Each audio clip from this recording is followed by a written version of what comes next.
Paper ఇచ్చడం జరిగింది. ఈరోజు మాకు జీతాలు 4 నెలలు 5 నెలలు ఒక్కొక్కరికి పడుతులేవు.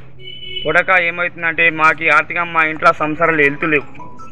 గట్టి 10 ఏళ్ళలో కేసీఆర్ ఉన్నప్పుడు మరి మంచిగా ఇప్పుడు కాకపోతే ఇప్పుడు అన్నట్లుగా పైసలు అందినాయి.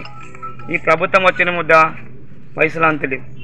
ఇప్పుడు మా పంచాయతీ సెక్రటరీ ఇట్లా వాళ్ళని ఇట్లా అడిగితే వాళ్ళకి ఇట్లా ఏమవుతుందంటే మేము పెట్టి పెట్టి పెట్టి పెట్టి మాదిరి ఇట్లా లేవు బన్నీ మాది ఇట్లా పైసలు లేవు అని వాళ్ళకి ఇట్లా మాకు చెప్పడం జరుగుతుంది. ఊర్లల్లో మేము పని చేయకపోతే చెత్త ఎక్కడిదక్కడనే ఉంటుంది. ఏం చేయాలో సమ్మతి అవుతలే. మాకు ఇట్లా బంద్ చేద్దాం అనుకుంటున్నాం. బట్ ఎంపీడీ సార్ ఏమని చెప్తుందంటే ఒక 15 రోజులు నడిపియండి అని చెప్తుండు. సార్ మాట విని ఒక 15 రోజులు నడిపిస్తాం. ఇటు పెట్టి అటు పెట్టి నడిపిస్తాం. ఈ పండుగ వర్గాల్లో మాకు జీతాలు పడలేవు అనుకో ఆర్థిక మేము మొత్తానికే బంద్ చేయాలని మండలికించి ప్రతి ఒక్కరం అనుకున్నాం. బట్ అందరం బంద్ చేస్తాం అంతే.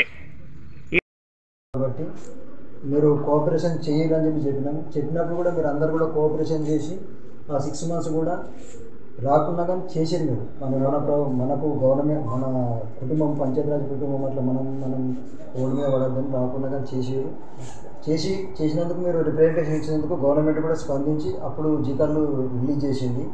ఇప్పుడు కూడా మీకు అంతా తీసుకొని గవర్నమెంట్ ఏం చేస్తుందంటే మీకు డైరెక్ట్ జీతాలు వచ్చే విధంగా ప్రయత్నాలు ప్రారంభిస్తుంది. కాబట్టి ఈ 4 months నుంచి మనకు జీతాలు రాలేదు. అది ఈ విషయం కూడా మనం డిపిఓ గారికి జిల్లా అధికారులకు కూడా మనం ప్రతి మీటింగ్లో చెప్పడం కూడా జరుగుతుంది.